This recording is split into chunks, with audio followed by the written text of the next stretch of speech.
No one expected the fracture to become public. Behind the gilded walls of the monarchy, a single directive begins circulating through the highest offices of state, an order so explosive it threatens to humiliate a queen figure, divide the household, and expose a bitter power struggle that had been simmering for years. What looked like protocol suddenly feels like war, and the first casualty may be the illusion of unity itself. Before we go deeper into what this really means for the royal family, make sure to subscribe so you don't miss a single update.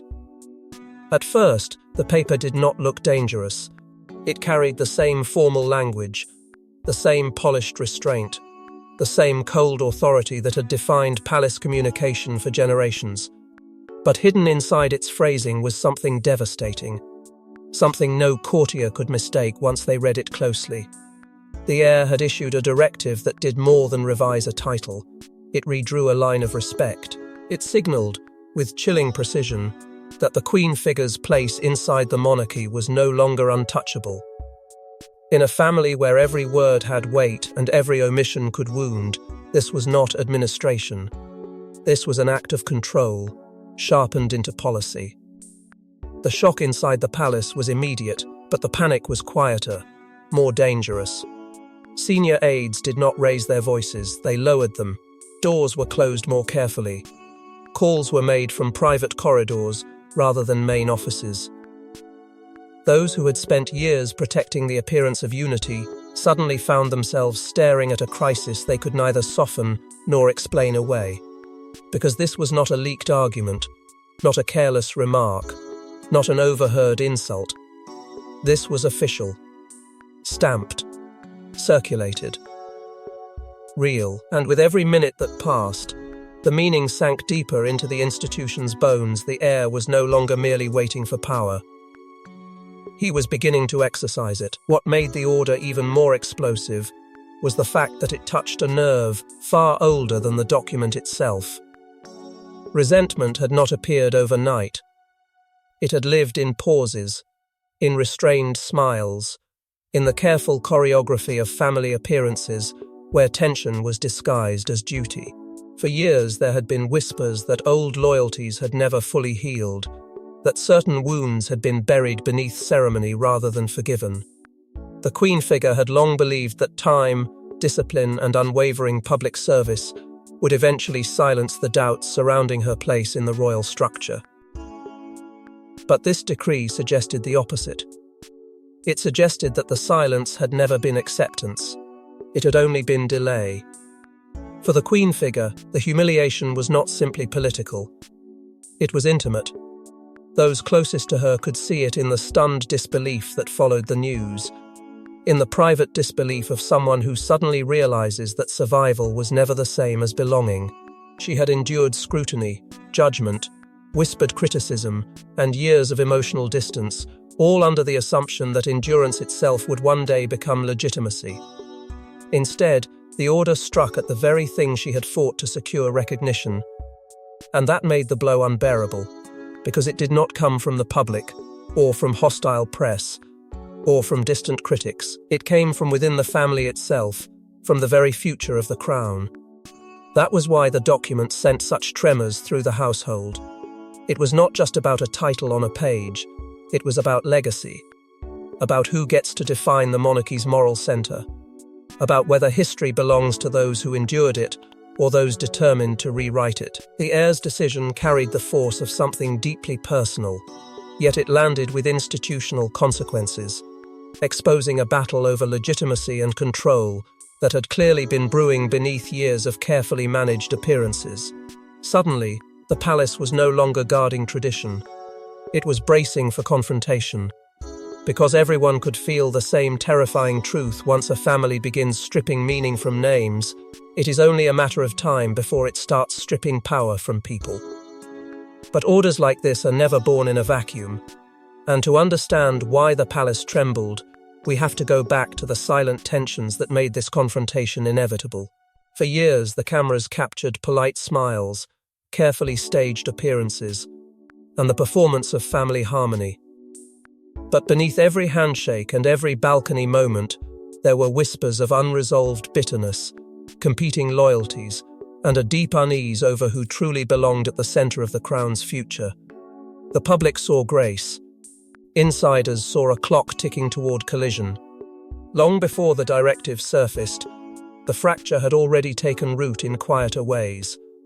It lived in restraint, in measured words, in those carefully managed encounters where courtesy was preserved, but warmth never quite arrived. The heir and the queen figure did not need open confrontation to reveal the strain between them. In a household built on ritual, distance could speak louder than anger. What appeared to the world as discipline often concealed something colder, something more fragile, a relationship shaped not only by duty but by memory, and by the unspoken question of whether acceptance had ever truly been offered or merely performed. That was the deeper discomfort no public schedule could fully disguise.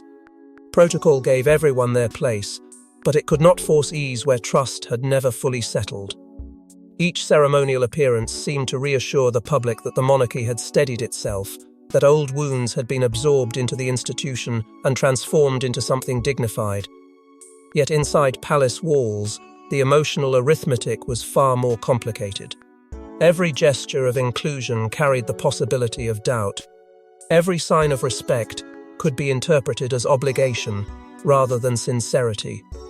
And over time, that distinction became poisonous, because nothing corrodes a family faster than the suspicion that loyalty is being enacted rather than felt. The divide was not only personal, it was generational, philosophical, almost historical in its weight. On one side stood the older royal order, shaped by endurance, compromise, and the belief that survival itself justified position. On the other stood the future monarchy, sharper in instinct, less sentimental, more willing to question whether inherited arrangements still deserved protection. The heir had grown into a different understanding of duty, one less concerned with preserving appearances for their own sake, and more concerned with what those appearances concealed. To some within the palace, that made him disciplined. To others, it made him dangerous. Because once someone begins to challenge the emotional bargains that kept the institution intact, every relationship inside it becomes exposed. There were advisors who sensed this long before the crisis broke into view. They saw it in the stiffness that followed private discussions, in the subtle recalculations behind public planning, in the uneasy awareness that certain partnerships inside the family looked stable only from a distance. Some warned that the monarchy was living on borrowed calm, that its most sensitive tensions had not been resolved, but simply delayed by ceremony, illness, grief, and the sheer pressure to maintain order. Their concern was not that there would be a disagreement. Their concern was that when it came, it would arrive with the force of accumulated silence, dragging years of buried emotion into the open all at once. And over all of it loomed the legacy of the late matriarch, whose shadow still shaped the palace long after her absence. Her memory lingered not as comfort alone, but as judgment, as standard, as the quiet presence against which every new arrangement was measured. That legacy made every interaction heavier, because no one was simply dealing with the present. They were negotiating with history, with what had been lost, what had been forgiven, and what perhaps had never been forgiven at all. Respect, acceptance, belonging, legitimacy, none of these were abstract ideas inside that family. They were live wires. They were inheritances of feeling, passed from one generation to the next, waiting for the wrong moment to ignite. So when the conflict finally emerged, it did not feel sudden to those who had been watching closely. It felt inevitable. The smiles had held. The structure had survived. The institution had carried itself forward with the familiar language of continuity. But underneath it all, old emotional fault lines had been widening in silence, and by the time the public glimpsed the crack, the foundation had already been under strain for years. And when history hangs over every room in the palace, even a title can become a battlefield no one is willing to surrender. What followed was never just a dispute over wording. Inside a monarchy, titles carry the weight of memory, rank, legitimacy, and emotional survival. So when the revised Commonwealth documents began circulating, and one title was suddenly missing, the panic was immediate, because everyone inside the institution understood what the outside world might miss. This was not paperwork. It was a calculated wound. Staff members checked seals twice, then a third time. Legal advisors lowered their voices. Senior aides stared at language that seemed small on the page but enormous in consequence. If a queen figure's standing could be altered in official records, then the heir was not merely adjusting protocol, he was signalling that status itself could be redefined by the future of the crown. That was what made the moment so explosive. The removal of the title felt less like administration and more like a public stripping of honor, delivered through the cold machinery of state. Some inside the palace believed the heir knew exactly how humiliating the move would be, that the precision of the wording was part of the punishment. Others argued it was strategic, a ruthless but deliberate message about what kind of monarchy was coming next. Either way, the effect was the same: confusion turned into dread as officials realized the documents would not remain private for long. Commonwealth paperwork was never only internal. It traveled across governments, offices, and diplomatic channels, carrying not just information but symbolism. And symbolism in royal life could detonate faster than scandal. Soon the household began to divide under the pressure. Constitutional advisors feared embarrassment on an international stage. Palace loyalists argued in hushed tones over whether the change should be honored, challenged, delayed, or quietly buried. Some suspected someone had tried to stop the distribution and failed. Others believed the circulation itself was the point, that the heir did not want the shift hidden, but seen. Because if the world noticed, then everyone would understand the deeper truth beneath the wording. The battle was no longer private. And the old balance of power was beginning to crack in full view. Yet while officials scrambled to contain the damage, inside one private residence, the emotional fallout was only just beginning. Humiliation in public is painful.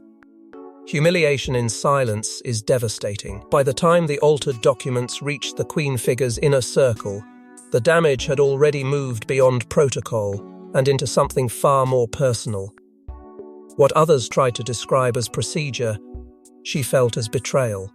Not because a line had been edited, but because the edit seemed to say what years of restraint had never fully erased: that service was not the same as acceptance, endurance was not the same as belonging, and the dignity she believed she had earned could still be challenged by the very future of the institution she had defended. Hurt turned quickly to anger, and anger to a colder, more dangerous clarity. She was no longer confronting an administrative slight. She was confronting the possibility that she had been tolerated more than embraced. That private pain soon collided with a second crisis unfolding at the center of the crown.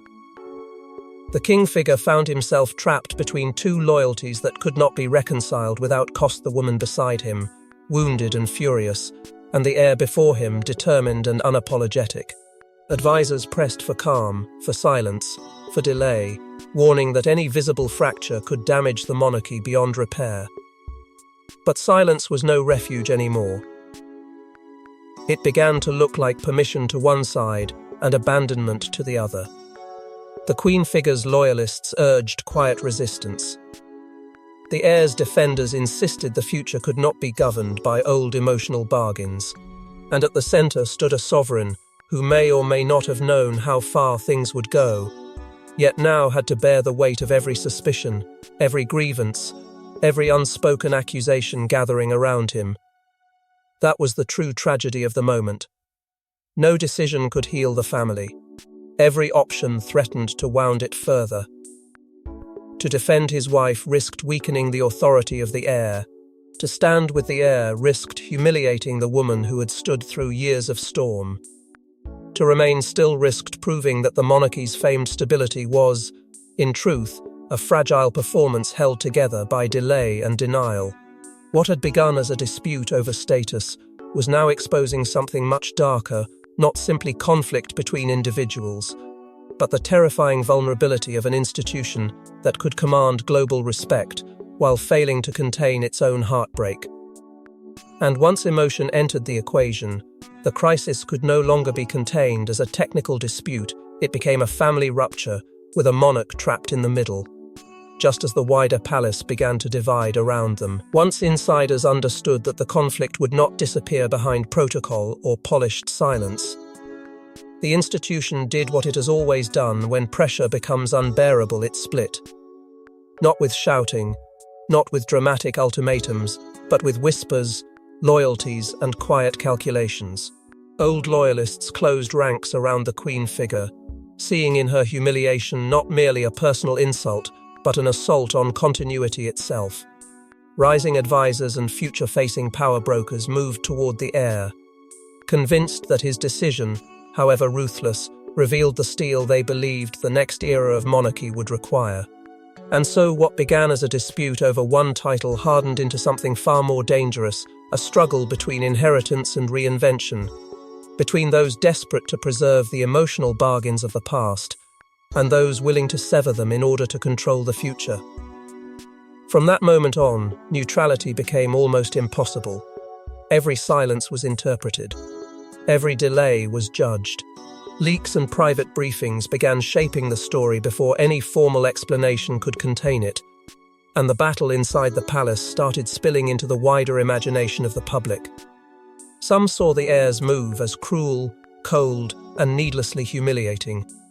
Others saw it as proof that he was already defining the reign he intended to build, disciplined, unsentimental, and unafraid to redraw boundaries that older generations had treated as untouchable. That was the most unsettling part of all. The documents, shocking as they were, began to look less like the heart of the crisis and more like its opening signal. Beneath them was a deeper declaration: the future crown would not simply inherit the old monarchy, it would reshape it. And that is what made the Queen figure more than a wounded individual in this struggle. She became a symbol of an older royal order, an order built on endurance, compromise, and the belief that legitimacy could eventually be secured through patience and service. In contrast, the heir emerged as the face of a harsher philosophy, one that seemed willing to subordinate personal feeling to institutional control. To some, that looked like courage. To others, it looked like cruelty disguised as necessity. But perhaps its true power lay in the fact that it was both at once.